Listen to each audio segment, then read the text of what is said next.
사랑의 인사. 첫째 날. 꾸준히 한 방향으로. 한 번뿐인 것은 전혀 없는 것이나 마찬가지다. 독일 속담. 한 번의 실수, 한 번의 승리는 누구에게나 가능합니다. 한 편의 글을 쓰거나 한 번 친절하기는 누구나 할 수 있습니다. 하지만 여러 번 계속하는 일은 그의 성품이나 인격이 아니고는 할 수 없습니다. 어떤 사람은 한 번의 성공을 일생의 성공으로 압니다. 우리는 그것을 우연이라 부르지 당연이라고 말하지 않습니다.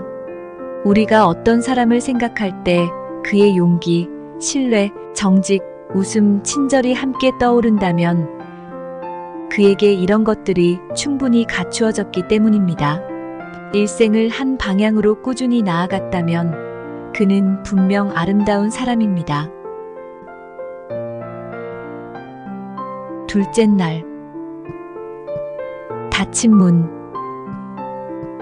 열린 문도 기회지만 닫힌 문도 기회다. 장 칼뱅. 열린 문은 어딘가로 들어갈 수 있는 기회지만 닫힌 문은 열 수 있는 기회이자 돌아갈 수 있는 기회이기도 합니다. 인생길의 모든 문이 열려 있기만을 기대하면 안 됩니다. 닫힌 문 앞에서 떨며 괴로워하고 오랜 시간 기다리고 절망하며 돌아서기도 해야 합니다. 그런 경험이 오히려 더 깊은 깨달음을 주고 새로운 길을 열어주기 때문입니다. 차라리 모든 기회를 기적으로 보면 어떨까요? 삶의 요소 하나하나를 기적으로 보면 우리 삶은 훨씬 넉넉하고 즐겁고 아름다울 것입니다. 그러면 우리는 매일 기적의 삶을 살 것입니다. 셋째 날.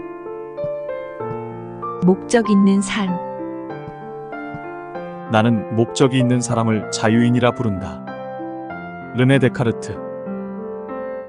삶의 목적이 있는 사람은 자유인입니다. 목적이 분명한 사람은 단순합니다. 목적이 있는 사람은 모든 에너지를 한 곳에 집중합니다. 목적이 있는 사람은 흔들리지 않고 목적이 있는 사람은 두려움이 없습니다. 목적이 있는 사람은 포기하지 않고 목적이 있는 사람은 비교하지 않습니다. 목적이 있는 사람은 후회하지 않고 목적이 있는 사람은 서두르지 않습니다. 그래서 목적이 있는 사람은 자유인입니다. 넷째 날. 내면화. 사물의 내면으로 파고들어 그 사물의 입으로 그 사물을 노래해야 한다. 라이너 마리아 릴케. 내가 꽃이 되어 그 안으로 들어가 노래하면 내 노래는 꽃의 노래가 됩니다. 내가 강이 되어 흐르면서 노래하면 내 노래는 강의 노래가 됩니다. 내가 별이 되어 반짝이면서 노래하면 내 노래는 별의 노래가 됩니다. 글을 쓴다는 것은 내가 그 사물이 되어 그것의 입으로 노래 부르는 것입니다. 그러면 그 안에 참 기쁨, 참 고통, 참 희망을 알 수 있습니다. 사람도 마찬가지입니다. 그 사람 안으로 들어가 그 사람 입으로 노래하면 사랑이 됩니다. 다섯째 날. 평안의 출발. 자기 마음에서 평안을 찾지 못하면 밖에서 아무리 찾은들 헛수고일 뿐이다. 라로슈푸코. 평안은 내면에 있습니다. 바깥의 환경이나 여건이 평안을 만들어주지 않습니다.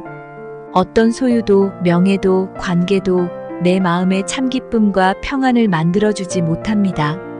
그런데도 우리는 환경에서 평안을 찾으려고 합니다. 외부의 것이 우리를 행복하게 해주리라 믿기 때문입니다. 하지만 헛수고일 뿐입니다. 세상 어디를 가도 조용한 곳은 없습니다. 내 마음을 잔잔하게 하면 온 세상이 조용해집니다.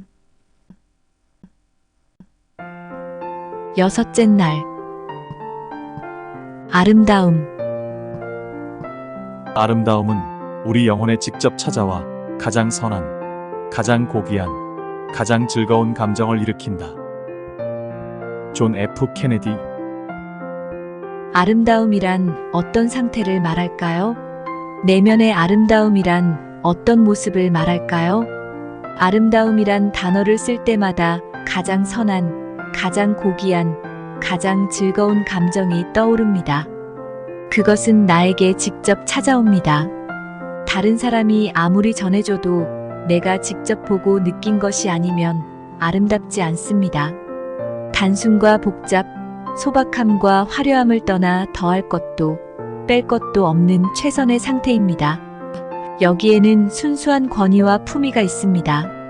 그리고 그것은 즐거움을 줍니다. 기쁨과 행복을 줍니다.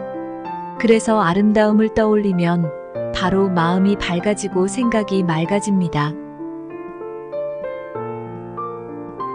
일곱째 날, 마음속에 혀를 두라. 어리석은 자는 자기 마음을 혓바닥 위에 두고 현명한 자는 자기의 혀를 마음속에 둔다.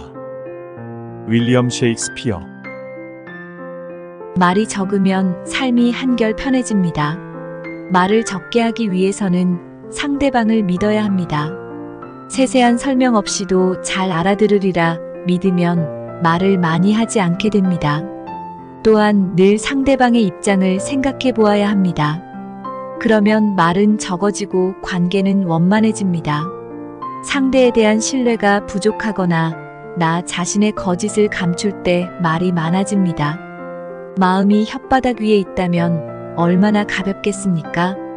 혀가 마음속에 있다면 그 말이 얼마나 깊고 무겁겠습니까?